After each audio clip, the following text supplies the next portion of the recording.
Hello everybody, welcome to EduTap. I hope I'm audible, visible to all of you.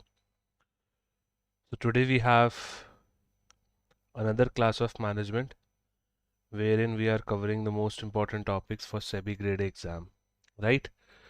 So yes, I welcome you all. This is part 2 first of all.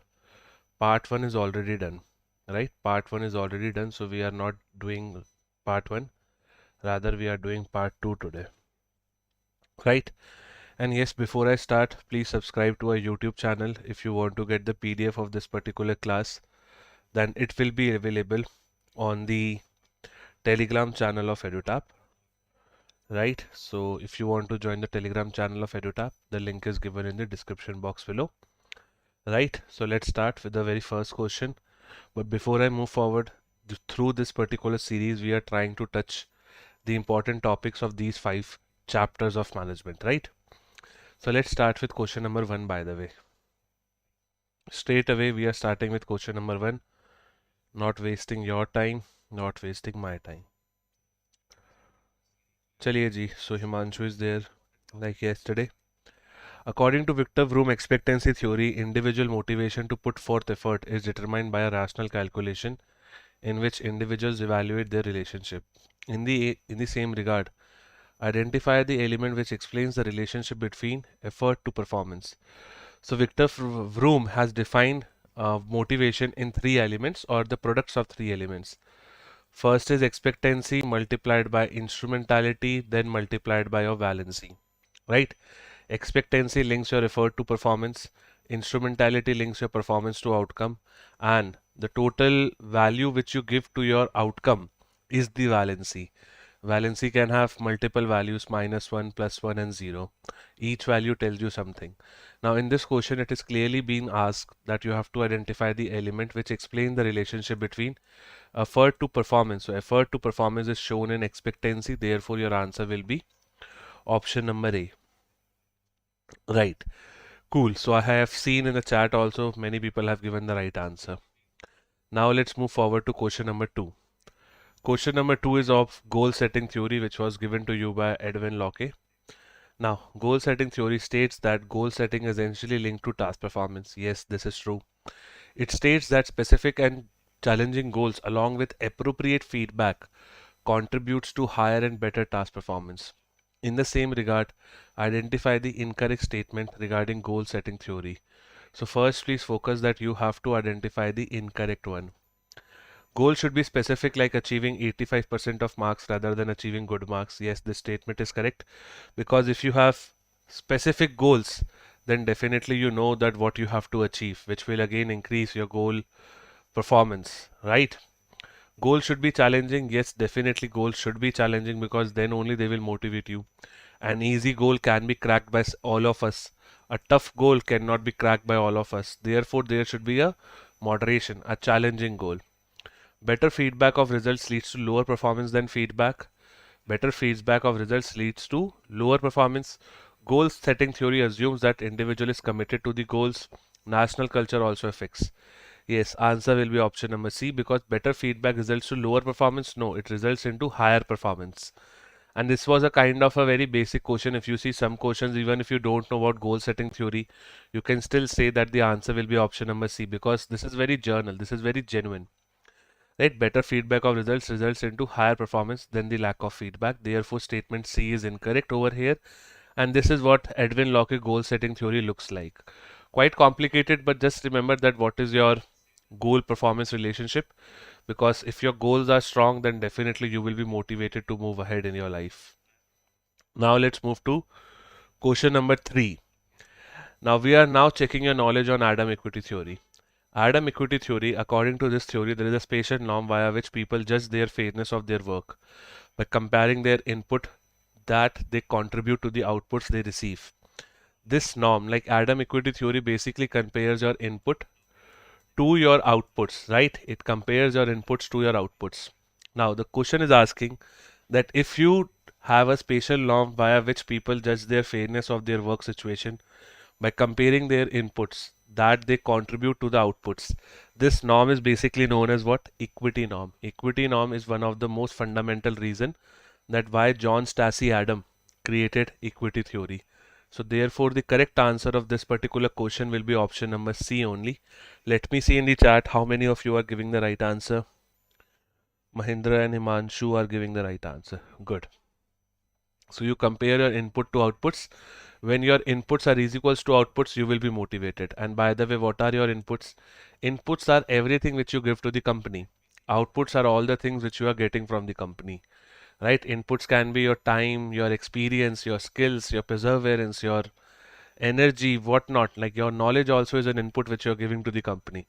Output is something which company is giving to you. So it can be salary, perks, multiple other, I would say, components of salary, right? So that is all about outputs. Company is also giving you status, recognition. So that will be my output, right? So first norm was equity norm. Your input should be is equals to output. And remember, social comparison is another norm. Social comparison means that I will be comparing my situation to that of others.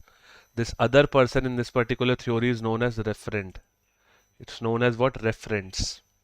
Next one, question number 4, a kind of a tough question, so try to please understand and then answer. I will read it for you. Recently, Amazon announced that it has upped the minimum wage for all US employees to $15 per hour that and was taking similar actions in other part of the world. Many applauded Amazon for the move, but it believed that the decision was influenced by a similar announcement from the other US major companies like Gravity and Walmart. Amazon aimed to ensure equitable pay to the other organizations because, according to motivation, failure to do so could lead to negative impact on employees. बताइए, based on the scenario described, which statement reflects the Adams equity theory in the context of Amazon's decision to increase wages? Bati, please tell me what will be the right answer. Based on the scenario described, which statement best reflects Adams equity theory in the context of Amazon's decision to increase wages? A. Employees is solely determined by their absolute pay. Because of this solely, this question, the statement number A looks incorrect to me. Because solely means what? That this is the only reason. So this is an extreme statement to make. So we cannot mark A. Amazon increased wages to prevent employees from perceiving inequity between their comparison to that of their employees in a similar company. Looks good, but let's read C and D also. Equity theory suggests that all employees will be satisfied as long they are receiving regular pay increases. No, this is not correct. A is removed, C is removed, B is left. D. Amazon primarily reason for raising wages was to comply with the new labor laws. No, this is all blah blah. If you see, the correct answer according to me should be B only, because over here the employees of Amazon are comparing their salary to the other ones, right? Question number 15 now. Question number 5, not sorry 15. Question number 5. Identify the theory of human motivation that focuses on the degree to which an individual behavior is self-motivated. Self-motivated means what? Intrinsically motivated. Self-motivated means what? Intrinsically motivated. According to this theory, people prefer to feel they have control over their action and they make choices without external influence and interferences. Self-evaluation, self-determination, Victor Vroom expectancy theory, or Edwin Locke goal setting theory. See, Edwin Locke goal setting theory is not even an answer of this question, because there is nothing about goal, right? Moreover, Edwin Locke give you certain features of goal, that how your goal can motivate you. Vroom Victor expectancy theory was expectancy, instrumentality, and valency. Self-determination theory looks the correct answer, because under self-determination theory, Edward Recchi and Riyad Ryan have given the kind of a synopsis that your, I would say, intrinsic motivation will overpower extrinsic motivation through autonomy, through competency, and relatedness. So there are 3 elements in your self-determination theory. I hope you are aware about them. Autonomy, which is like basically your freedom. Competency is basically your skills. And then you move to the last one, which is relatedness. Relatedness is like how will you make your friends. Yes, the correct answer will be option number C. Good, all of you. Right? Question number 6. Which theory of motivation introduced the concept of homeostasis? Homeostasis is basically when your biological needs are met. Now, homeostasis was introduced under instinctive theory by Clark Hull drive reduction theory. Now, Clarke-Hull-Drive reduction theory is the primary one, but that homeostasis concept was carried forward in the instinctive theory of motivation also. So, if you see, the correct answer over here will be option number E, which is Clarke-Hull-Drive reduction theory, right? Vroom never said about this. Adam again inputs and outputs. Advan Locke no. Reinforcement theory was given to you by B.F. Skinner, and in B.F. Skinner there is no concept of homeostasis, right?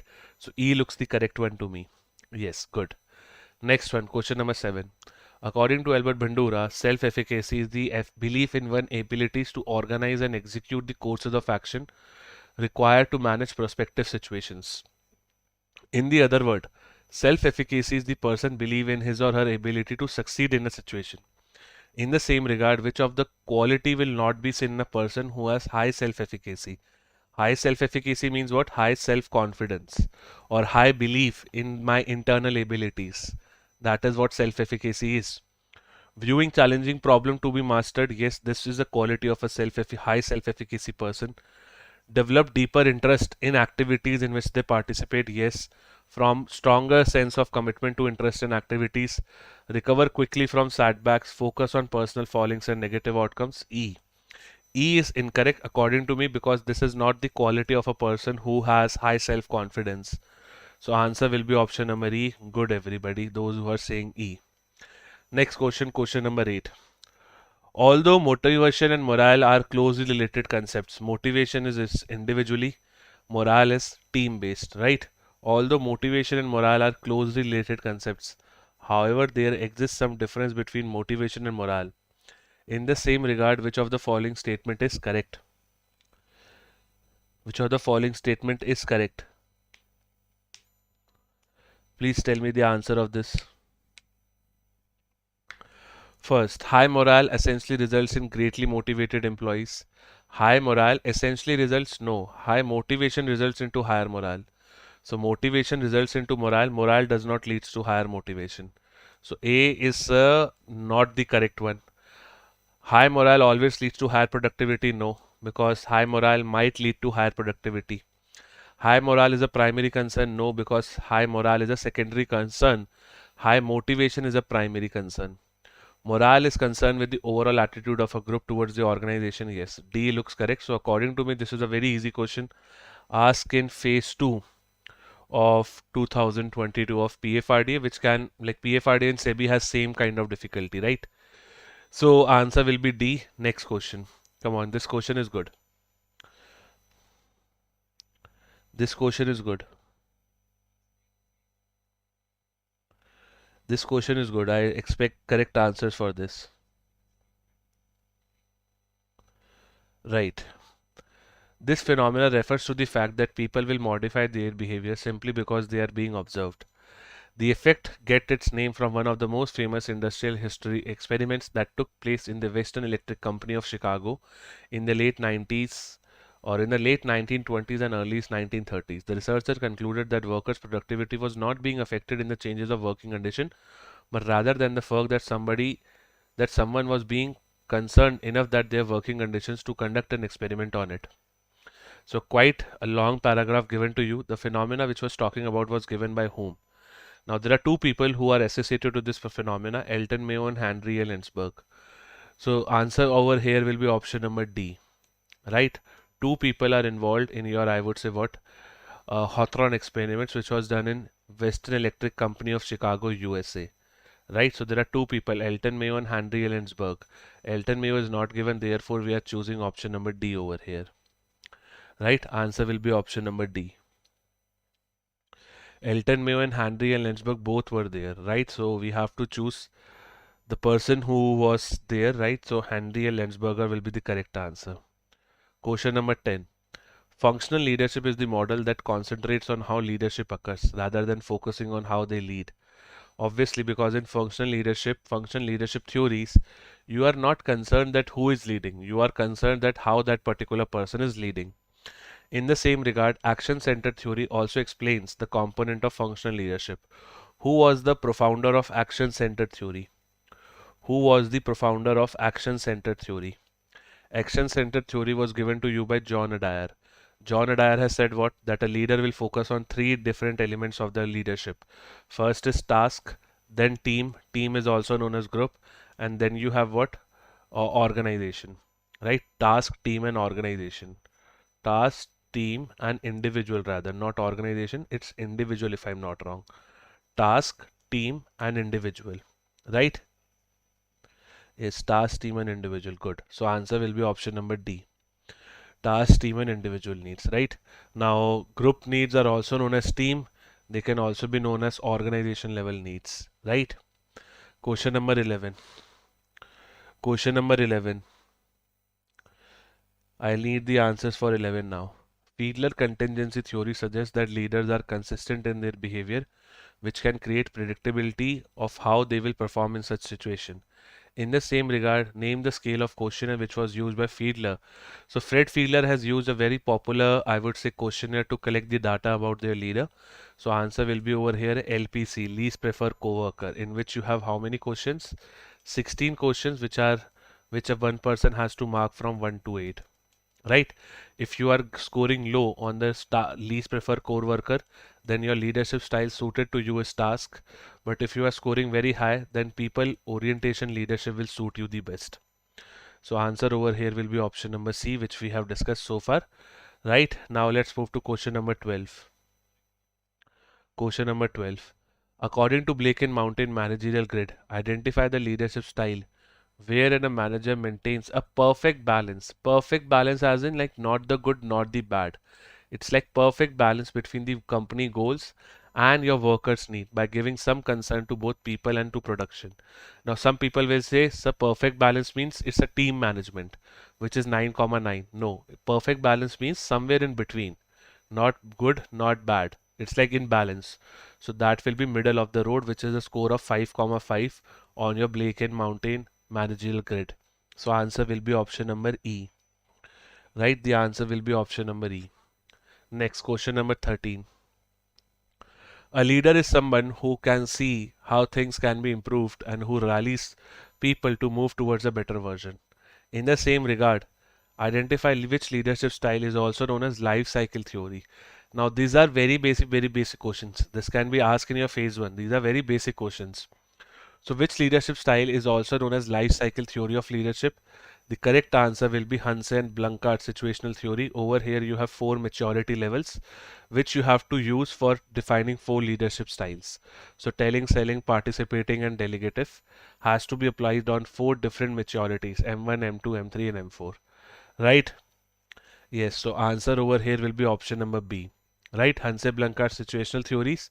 So, you have 4 leadership styles for which you will apply them on the, I would say, 4 maturity styles. Telling is used for M1, selling is used for M2, participating is used for M3, and for delegating it's M4. If you want to know more about it, then please let me know, I will explain. In which leadership theory there is a dynamic relationship between leader and its follower.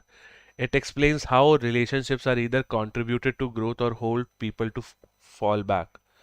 Or hold people back, not fall back, hold people back. Democratic, horizontal, vertical dial linkage theory, path goal theory, or none of the above. See, relationships are made as in like in group and out group. So that is made as per, I would say, vertical diard linkage theory, which we also call it as LMX, leader member exchange theory. Over here, a leader will make in group, in which he will keep all the close employees, and then he will make out group also. Out group may all the employees which are not connected to a leader are kept. Right? So in this question, the correct answer will be option number C. Right? Then comes your question number 15. Ram is an employee working in recognized MSC. On daily basis, he faces many new different situations and he sometimes end up in making wrong decisions. Therefore, he visited his mentor and his mentor advised him to use dash during low stress situations. Now, there is one particular theory which talks about stress, right? That theory was given by Fred Fiedler and Joe Gracia, right? Please tell me. Right? So I hope you remember that in this particular theory, stress becomes the most important factor. If you are having higher stress, then use experience. Right? If you are having lower stress, then use intelligence. In this case, your stress is low, so you will be using intelligence, which is option number D. Right? So this was CRT theory, cognitive resource theory, given by Fred Fiedler and Joe Gracia in 1987. Under this, you have intelligence and experience. Intelligence will be used when stress is low. Experience will be used when stress is very, very high. Right? These are the two kind of techniques which you can use, but one situational factor is stress. Right? Question number 16 now. This is as per your Gordon-Allport trait theory. Adolf Hitler of a Nazi party who rose to become a dictator of Germany. Hitler was a high task oriented person. He had a very clear vision and knowledge of the path for executing his strategy, but due to his extreme way of punishment, till today he is known as a synonymous to hate. So he is known as a synonymous to hate. Now, according to Gordon-Allport trait theory, which trait Adolf Hitler is being discussed above? Gordon-Allport has given you three traits, right? So you have cardinal, central, and secondary. Cardinal traits are basically those traits for which you become synonymous, like Captain Cool, MS Dhoni, right? Then you have central. Central is basically all the journal traits. Then you have secondary. Secondary is for basically situation specific. Now over here, Hitler is becoming a synonymous to hate. So this means that you are having a cardinal trait in him. So cardinal will be option number E. Therefore, the correct answer over here will be option number E only. Good. Now coming to 17. Read the following statements and thereafter select the incorrect statement. So you have to read and then answer. A leader can be successful, but he might not be effective. This statement is correct because a leader is a successful basically means that he is a manager. A leader is effective, then he means he is also successful. A leader, if he is effective, then it means he is successful. Yes. Successful leaders affect the actions of subordinate, where effective leaders change the attitude of subordinate. Yes, this question also looks correct to me. This statement also looks correct to me. Then effective leadership can be used. Effective leadership can be used for bringing the changes over short time. No, it will be long time over here. So D is incorrect. Therefore, your answer will be option number D. Right? I hope you know what is your successful and effective leader. Successful leaders are basically good managers. Successful leaders are basically good managers. Right? These are those people who are good managers. Effective leaders are kind of transformational leaders. So successful leader, yes, he will work for profit for the company. But when it comes to changing the lives, then effective leader is a very good person. Right? Chaliye, question number 18. Queen Victoria is a very famous leader who made England a prominent country. The Victorian period is named after this and this time is also known as a unique leadership style. The Victorian period is named after her and this time is also known for its unique, I would say, leadership style. The Victorian era is also known as the age of individualism and people were encouraged to use their skills and talent to make England a prominent and a strong country. People were given freedom to express themselves and be creative and innovative in achieving the goal. What kind of leadership we are talking about? Autocratic? No, because autocratic may we try to keep all the things in our hands. So this is not correct. Democratic may be, delegative may be, shared. In shared you create multiple leaders who are ready to replace you. So I will not take shared because shared keywords are not mentioned.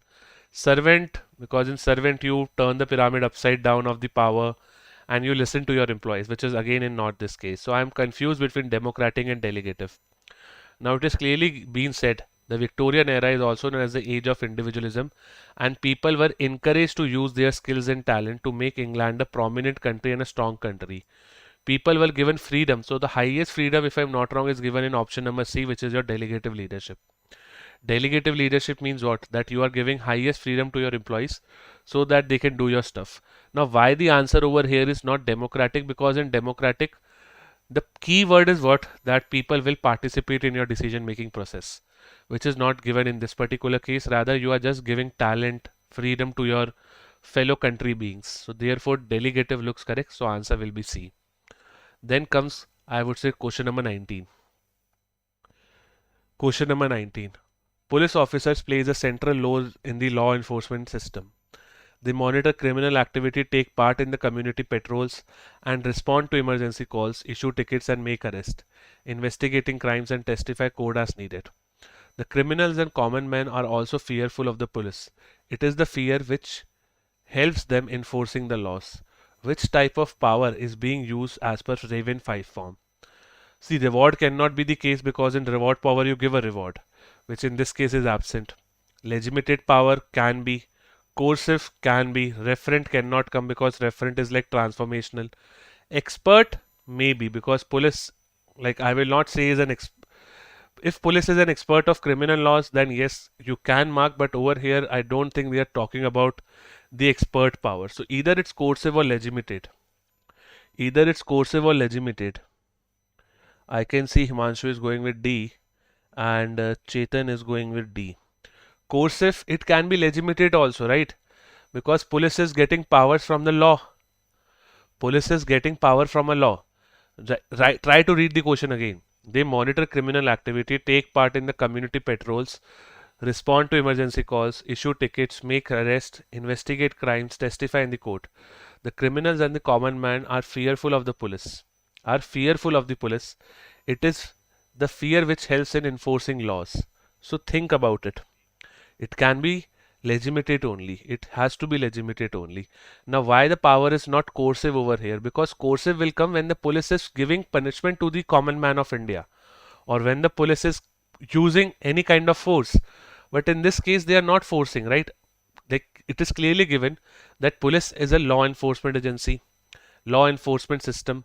The criminals and common men are also fearful of police, and it is a fear which helps them enforcing law. So this part, yes, can say that it is coercive, but at the end of the day, police is not directly doing any physical assault on you. So therefore, I will mark my answer as I would say what E only. Yes, I agree that when it comes to the last point of this particular paragraph, the criminals and the common man are also fearful. So the second party is fearful, but because they think that police is kind of scary. But in this case, police is not using any physical force. So until and unless it is mentioned that the police is using physical force, you cannot use, I would say what? You cannot use coercive power, right? Now, fear to ability hai, coercive, legitimate will be like, see, I told you legitimate and coercive looks the best answer over here. But I am not choosing coercive just because, yeah, there is nothing mentioned in the question that police is doing something. For example, I assume that police will beat me. So I am assuming that yes, police has a coercive power. But at the end of the day, is police beating me? No, they are just trying to tell me that you have to work as per the normal citizen of India. Right? So this is a confusing question, and these are your phase 2 level questions.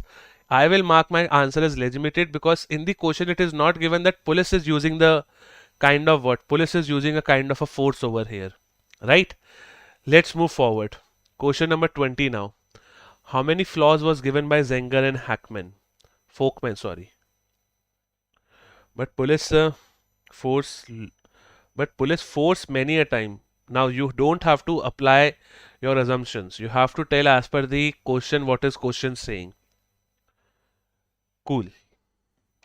Question number 20. Zenger and Folkman have given you 10 leadership mistakes which a person can make. So therefore answer will be option number C. This is straight data-based questions which can be there in your exam also. Next, now let's discuss 5 questions of communication, then we will wind up. The communication process refers to the step through which communication takes place between the sender and a receiver. What is the final step in the process of communication? So the first step is ideation. Like you start building the idea of the communication. The last step is feedback.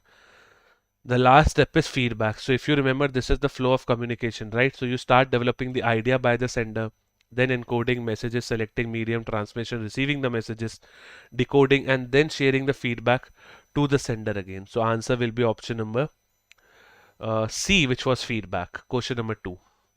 When two people communicate in the communication, we call it as a circuit communication. Yes, we do. Likewise, the name of a communication network where group member interacts with the adjoining members only. So you can communicate to your left, you can communicate to your right. So this particular feature is only present in your circle network. It is only present in your circle network. What is wheel, by the way? Wheel looks like this. I have the chart, so I will show you. Right? This is chain. So communication happens in one direction only, either upward or downward. In your circle, it's like I can communicate to my left, I can communicate to my right. Simple. All channel is like everybody can talk to everybody. Right? Wheel is what? That there will be one centralmost person to which communication will happen. You cannot bypass him. Right?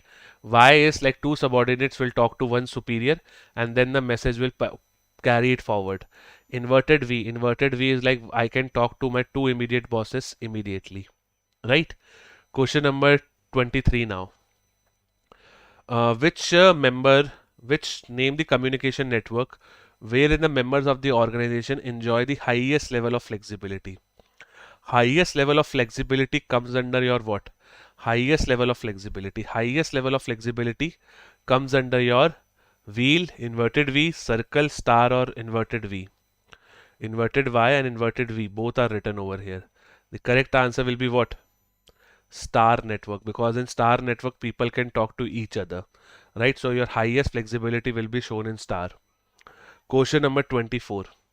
In a communication channel, it is a type of a media that is used to transfer a message from one person to another. In the same regard, a business plan, consumer satisfaction survey, annual reports, employee manuals, review meetings are an example of which channel of communication?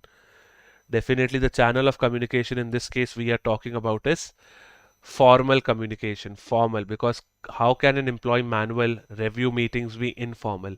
Formal is something which will follow rules and follow proper chain of command as well, right? Although formal is slow, but it will help you to achieve the goals of your company. So answer will be A. Last question before we conclude our class for today. What is the direction of a communication when the information is exchanged between the levels of between people who are working on the same level interact with the working of higher and lower level of the organizational hierarchy across the boundaries of their reporting relationship? Who are working on the same level interact with those working with a higher level or lower level of the organizational hierarchy crossing the boundaries of their reporting relationship. So if you are crossing the boundary, then it has to be diagonal communication. If you are crossing the boundary, answer will be D, because you are crossing your reporting boundary. Like in this, what is happening? Same level people are communicating with the higher level. If the same level is there and they have not skipped, they have missed this particular word, then lateral. Lateral is like same level pe people are communicating. But over here, people are crossing their reporting relationship and doing a diagonal communication. So answer will be option number D. Okay, so this is your, if this is your department, then this is your downward communication. This is your upward communication. Same level pe lateral communication will happen. Lateral is also known as horizontal. And if people are communicating by crossing their boundaries, then this is known as your cross wire communication or diagonal communication. Cool. So that completes our class for today. I hope you enjoyed it. So tomorrow we will meet again with 25 more questions. Then we will try to conclude all the management questions tomorrow, and then we will start with commerce and accounts. So that's it, my friend. Have a great day ahead. And if you have any doubt, then please write it us on hello@theredutab.co.in. Bye bye. Have a great